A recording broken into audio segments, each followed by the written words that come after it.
ভারতীয় মজদুর সংঘ অনুমোদিত ভারতীয় ডাকঘর কর্মচারী ফেডারেশনের ৫ম বার্ষিক সম্মেলন অনুষ্ঠিত হয়। রবিবার আগরতলা প্রেস ক্লাবে অনুষ্ঠিত এই সম্মেলনে উপস্থিত ছিলেন আগরতলা পুর নিগমের মেয়র দীপক মজুমদার সহ সংগঠনের নেতৃত্ব। সম্মেলনে বক্তব্য রাখতে গিয়ে মেয়র দীপক মজুমদার বলেন, ডাকঘর কর্মচারী ফেডারেশনের সম্মেলনে কর্মচারীদের বিভিন্ন দাবি দাওয়া নিয়ে এবং আগামী আন্দোলন কর্মসূচি নিয়ে বিস্তারিত আলোচনা হয়েছে। কিন্তু ডাকঘরে যারা চাকুরি করেন তাদের দাবি আদায়ে বাম আমলে বহু আন্দোলন করেছেন, কিন্তু তৎকালীন বাম সরকার তাদের দাবি পূরণে কোনো ধরনের সহযোগিতা করেনি। শুধু তাই নয়, কর্মচারীদের কিভাবে দাবিয়ে রাখা যায় আর কেন্দ্রের উপর দোষ দিয়ে নিজেদের দায়িত্ব এড়িয়ে যাওয়া যায় সেই কাজটি করতেন বাম আমলের মন্ত্রী বিধায়করা।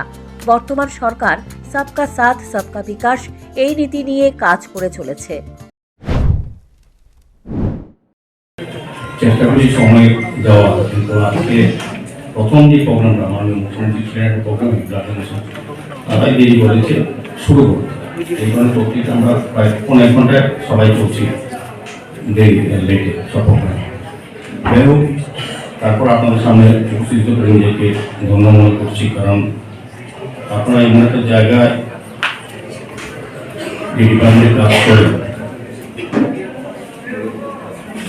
এটার সুবিধা আমি নিজেও একদম এই শহরে একটি নাগরিক হিসেবে পেয়েছি এবং এখন পাচ্ছি। আপনাদের পরিষেবাটা সুযোগ সুবিধা আমাদের রাজ্যের অনেক অংশের মানুষ নির্ভরযোগ্য একটা দপ্তর হিসাবে নিজের সমস্ত বিষয় সম্পত্তি বা কাজ আপনাদের দপ্তরের মাধ্যমে করে আসছেন বহুদিন ধরে। একটা সময় ছিল রাজ্যে এই দপ্তর থেকেই সবকিছু পরিচালনা হতো আমাদের পার্থিব জীবনে অনেক কাজ।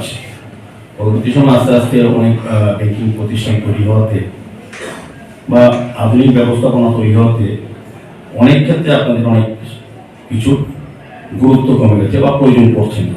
তারপর আমি বলবো যে দপ্তর সারা ভারতবর্ষের বিশেষ জায়গাটা নিয়েছে এবং নির্ভরতার জায়গা হচ্ছে এবং বিশেষ করে গরিব অংশের মানুষের আশ্রয়স্থল হচ্ছে আপনাদের।